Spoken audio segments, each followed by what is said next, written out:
श्री राम रंगमंच पर भगवान गणेश पूजन के साथ ही शुक्रवार से दशहरा मेला 2025 की तैयारियों का श्री गणेश हो गया। कोटा दक्षिण विधायक संदीप शर्मा और मेला समिति अध्यक्ष विवेक राजवंशी के नेतृत्व में गणेश पूजन में बड़ी संख्या में उत्तर और दक्षिण निगम के पार्षद, प्रबुद्धजन, अधिकारीगण व आमजन शामिल हुए। पूजन के पश्चात कोटा दक्षिण विधायक संदीप शर्मा ने कहा कि मेला हमारी साझी विरासत है। यह कोटा समेत समस्त हाड़वतीवासियों के लिए सिर्फ एक उत्सव नहीं है बल्कि मेले से हम सभी का भावनात्मक जुड़ाव है। मेला समिति अध्यक्ष विवेक राजवंशी ने कहा कि लोकसभा अध्यक्ष ओम बिरला के निर्देश हैं कि मेले की राष्ट्रीय स्तर पर विशिष्ट पहचान स्थापित की जाए। उनकी इन्हीं भावनाओं को ध्यान में रखते हुए हमने आयोजन प्रारंभ होने की तिथि से करीब 4 माह पूर्व गणेश पूजन के साथ तैयारियों का शुभारंभ किया है। इतिहास में मैं 26 साल से नगर जुड़ा हुआ हूँ। पहली बार दशहरा मेला प्रारंभ होने से इतने समय पूर्व 4 महीने पूर्व में हमने प्रारंभ किया है।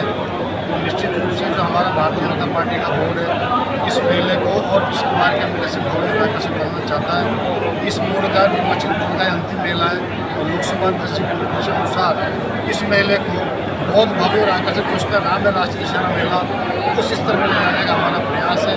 नए नए नवाचार हमारी मेला समिति सबके सुझाव लेकर कर रही है और आने वाले समय में हम दोनों बोर्ड के कार्यपार्षदों की और शहर के गणमान्य नागरिकों की बैठक संपादित करने वाले हैं और सुझाव लेकर के जो अच्छे कार्यक्रम, जैसे मेला समिति की बैठक में सुझाव आया एक हमारे मेला समिति द्वारा जो ड्रोन शो हो वो सिंदूर ऑपरेशन उस पर हो, हमारे सेना के प्रोग्राम पे हो, तो निश्चित रूप से इस तरह के सुझाव जो आते हैं जनता में जो है जिनका बहुत ज़्यादा महत्व है, मेरा सम्मान है। और लोकसभा अध्यक्ष जी और हमारे माननीय मंत्री महोदय विधायक और सभी जनप्रतिनिधि मेले को भव्य रखने का पूरा प्रयास कर रहे हैं, सबका पूरा सहयोग मिल रहा है।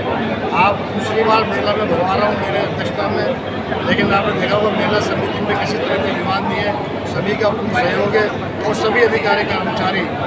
गत वर्ष जो मेला भराया गया था भ्रष्टाचार मुक्त, मोनोपोली मुक्त मेला, और निश्चित रूप से इस बार भी हमारा पूरा प्रयास रहेगा भ्रष्टाचार मुक्त, मोनोपोली मुक्त, गुंडागिर्दी मुक्त मेला हो, आम जन की भावनाओं के अनुरूप हो, आम जन के लाभ के लिए व्यापारियों के जो व्यापारी यहाँ बाहर से व्यापार करने आते हैं पैसे कमा के जाएँ। पिछली बार आपने देखा होगा झूलों की दरें, झूले वालों की मोनोपोली होती थी, 100 रुपये टिकट के लेते थे, पिछली बार 25-20 रुपये में झूला झूलने को मिला। निश्चित रूप से इस बार में हमारा प्रयास रहेगा आम जनता को लाभ मिले। तो कोटा की आर्थिक स्थिति जो आप देख रहे हैं, कोचिंग के बच्चों की कमी है, तो निश्चित रूप से हमने इसीलिए जमीनों की दरें भी नहीं बढ़ाई है। इस बार लोकसभा अध्यक्ष निर्देश पालन के क्या जमीनों की दरें न बढ़ाए, व्यापारी पैसे कमा के जाए, जिससे मेले की भव्यता बनी रहे।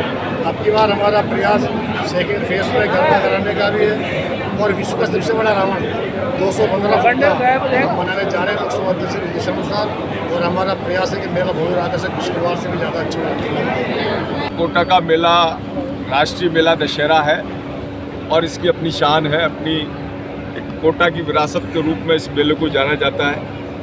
सांस्कृतिक कार्यक्रम और अन्य मनोरंजन, स्वस्थ मनोरंजन के साथ साथ तमाम पूरे देश भर से यहाँ व्यापारी आते हैं। झूले, सर्कस और पूरे 15 दिन तक विभिन्न सांस्कृतिक कार्यक्रम यहाँ दशहरे मेले के आयोजन पर होते हैं। साथ ही इस वर्ष प्रयास है कि सबसे बड़ा रावण का पुतला कोटा के अंदर, कोटा दशहरा मेला में दशहरे के दिन उसका दहन हो। साथ ही साथ जो राम कथाएँ और रामलीला उनका भी उन्हें प्रारंभ किया जाए।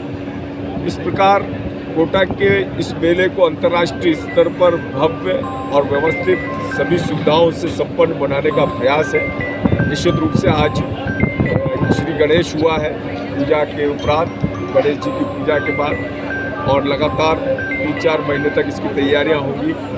व्यापारी आना चालू कर देंगे और निश्चित रूप से सभी का संयुक्त और सम्मिलित प्रयास होगा कि कोटा का ये राष्ट्रीय मेला दशहरा अत्यंत भव्य हो और पूरे देश में इसकी पहचान हो, पूरे देश से पर्यटक यहाँ पर आए और इस दशहरे मेले के दर्शन करें और कोटा के दशहरे मेले का आनंद लें। एक राम कथाएं बंद कर दी बोर्ड, राम कथा इस बार प्रारंभ करने पर विचार किया जा रहा है और मैंने भी कहा है निश्चित रूप से इस बार राम कथा है और रामलीला जो भी इन सारे आयोजनों को